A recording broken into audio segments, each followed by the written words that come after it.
Reports Trent Richardson was cut by the Raiders. It was his third team since being drafted number 3 overall by the Browns in 2012 behind Andrew Luck and RG3. Oakland gave Richardson $600,000 in guaranteed money this offseason. Ryan, your reaction? I have no reaction because this should have happened a long time ago. Really? Trent Richardson is the worst running back of all time. Of all time? Stop it. All time. Ah. There's a freshman that goes to University High in Baton Rouge, Louisiana, named Michael Hollins that I will take on my team right now in the NFL before I got Trent Richardson. I need to tell him be nice now. I can't believe they gave him $600,000 guaranteed, and they gave it to him to go away. They did. Can you imagine that? Okay. If somebody say, man, I'm going to give you all this money just so you never run the ball. That's not the first time that happened in the NFL. So you never run the ball for us ever again. Did you think this when he was coming out of Alabama? I thought he was the man. Really? I went to Coach Tomlin. I was like, Coach T, because it was news that Cleveland was going to be getting him. So I went to Coach T. I was like, Coach T, man, Cleveland's going to get Trent Richardson. I was like, we're going to have to hit this dude. Coach Tomlin says, he's like, I hope they do. Because at that time, he felt like Blackman would be a better football player coming out of Oklahoma State. He had his off-the-field issues. And so he was like, you rather them get Trent Richardson than get Justin Blackman. I was like, why? He said, because he doesn't dish out punishment, deliver punishment. He just absorbs punishment. And he said in college kids, you got to realize he was playing behind an NFL offensive line. Those guys at Alabama now are on NFL rosters. And college defensive backs got tired of hitting him. His exact words to me were, do you think you, Debo, and Troy are going to get tired of hitting Trent Richardson? He's like, he won't make it in the league. And well, he was right about that one. He's a prophet. He's the running back prophet. Wow. Now seriously, there's some hyperbole operating here because I could go back, and I don't have time because we're about to run out of show, but I could show you a lot of running backs who are worse than him. But maybe not high pick running backs who were much worse than he was. Yeah. Obviously his guy. Is it possible he was somewhat a product of a dominating Alabama offensive line that allowed his first contact to be 4, 5, 6 yards upfield, and then he absorbed contact in college football, and they got tired of absorbing it back. So he could just run over people or through people and get away with it in ways he couldn't here. I also have to compliment the great Jim Brown. Remember what he said? He said right away. He took a lot of flack in Cleveland for saying he can't play. He definitely said it. Jim Brown says you can't play. Listen, I trust what he says. Listen, I have been around the great Jim Brown several times. And he looked like a hater when he said it. Hey, listen, Jim Brown knows. He knows. He has these. He can see it, feel it. Jim Brown is underutilized by the NFL. He should have been a coach. He should have been a personnel director. You know, whatever. Jim Brown knows who can play and who can't, and he proved it once again. The sad part about Trent Richardson, though, he was a star in high school. I remember when he was at Alabama playing behind Ingram, I said to myself, this guy's probably better than Mark Ingram was. You want him to come in the league and do well, and I think it's a sad situation that he wasn't able to live up. It was very sad. I don't know if this is his last stop, but it kind of feels like it might be. Right. At age 25, boy, a lot of people wouldn't have predicted that. When you get picked third, though, people give you shots, so they can bring him in for free. Maybe. Ryan, you're with us often. Sorry to cut you off, but not usually the whole show. Thank you so much. So many great points. Skip had a couple. I had that. You had that one. Your bar is set so high, Skip. You'll be on NFL Live later. Nelly is with us tomorrow. Nelly. Stephen A is still off. We miss you. Disagree with my decision. It happens all the time. But I believe the course of action we chose really is in the best interest of USC and Steve Sarkisian, and maybe just as importantly or more importantly, our players. So that was USC Athletic Director Pat Hayden on Trojans Live on ESPN Radio, explaining why he chose not to disband USC head football coach Steve Sarkisian after his embarrassing behavior at the Salute to Troy event on August 22nd. Skip, do you have a problem with the way Pat Hayden handled this situation? Molly, Ryan, yes, I do. Let me just say, more to the point, I'm just not completely comfortable with the way Pat Hayden dealt with a close friend of his and Steve Sarkisian.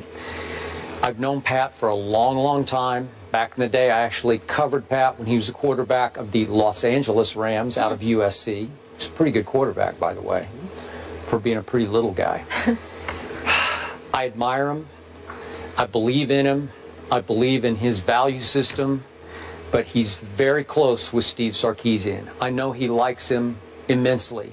Most people who cover him or meet him, I've met him just recently here. I think I met him. You also did. Had dinner with him. Did you? You had dinner with him. Yeah, he was awesome. I was trying to convince him that, hey, I got a son that's a freshman. You know what I mean? Going swing down Louisiana. So.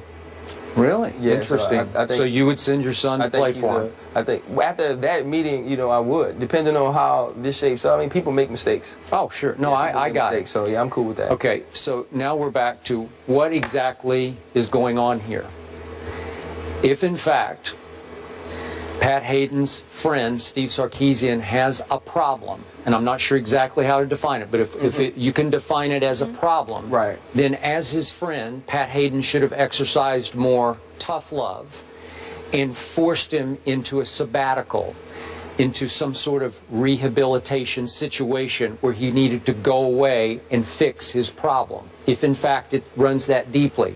I don't really want to hear Pat say, well, I'm told his counseling started off well. That was the quote yesterday. Right. What does that mean? Counseling started off well. We've made jokes about the old Riley Cooper situation where he was sent away for the weekend. Yeah. Counseling. Well, what counseling?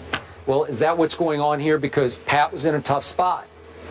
USC's been down a little bit for a while.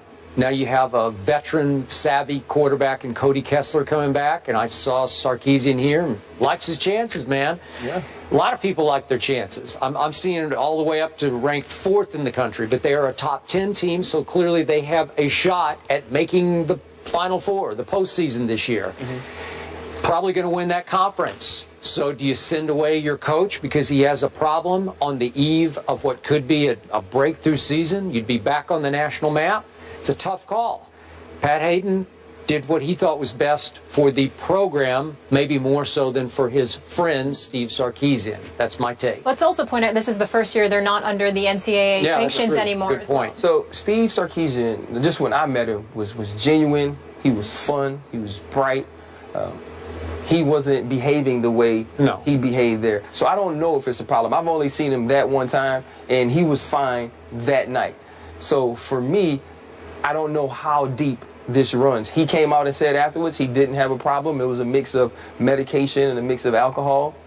So I will take him for his word. Well, he actually said he didn't know if he had a problem. It was his response. Okay, so go ahead. So we take him for his word. He doesn't know if he has a problem. He's going to get help.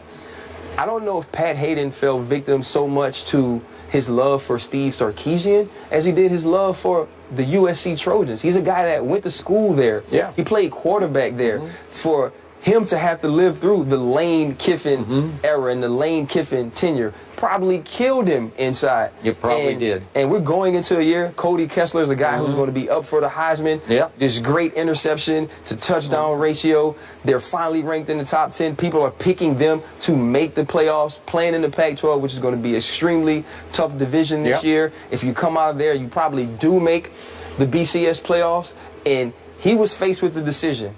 Do I make the decision that maybe puts my team in jeopardy, my school, the place I love, in jeopardy of not accomplishing all these things? Like you said, we are on the eve of accomplishing to help Steve Sarkisian when I don't know how deep it runs. You know, he talks about the meeting they had and how forceful he was. And I know Steve got my point. I got my point across very sternly and these different things. I don't know if he was worried so much about getting Steve Sarkisian help as he is about the USC Trojans being a good football team, winning early games in the season, and not disrupting that. So for me, I don't think he handled it well from this standpoint.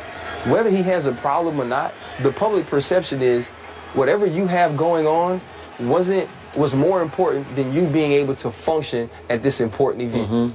So if I'm a kid on that team, if I'm a parent of a kid on that team, and I'm trying to explain to him how to behave, how to conduct himself, how to be an adult and be responsible, be accountable, I can't say that Pat Hayden held him to the standard I would want him to be held as a man who's now a mentor, a coach, the safe keeper of my child while I'm away, while he's at that school. So for me, Pat Hayden has to make a different decision for the program. And if the kids are really who's important to you, you set a tone that not only are you going to be held to a high standard, but the people that we put in charge of coaching you, the people we put in charge of recruiting you, are going to be held to a higher standard. So now when Steve Sarkisian sits in the kid's home and he talks about his rehabilitation process and the things he's had to do to be the coach of the USC Trojans, part of it is I made a mistake. I was punished sternly and harshly. I accepted it. I'm better now. And if you go through things, I can also help you.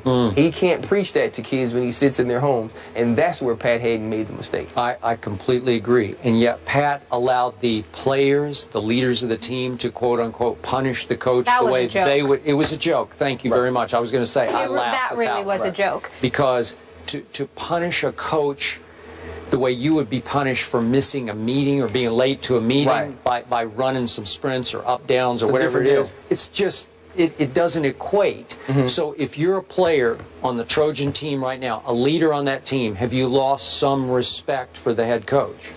I don't know necessarily if you've lost respect for the head coach, but here's when you lose the respect. Here's when it becomes an issue. If I'm a player, we win a big game on Saturday night, I'm in LA, I go party, I have a couple, I'm walking down the street, I have disorderly conduct, and now it comes time to punish me. Are you going to make me run? Do they punish me by doing up downs? Or are you going to try to suspend me? Will I be held to a higher standard than you hold your coach? So that's where your issue comes in. How do you discipline players now once they get in trouble? I think three main points here. Is he protecting his guy? Is he protecting the school? Or are you sending a message to your kids? I just truly hope it's an isolated incident, and that we'll see moving forward. How's Oakland handling this, gentlemen? The Raiders are paying Trent Richardson $600,000 to not play with the team. Ryan Clark believes he knows why. I can't wait for this. You gonna tell us? Educate us.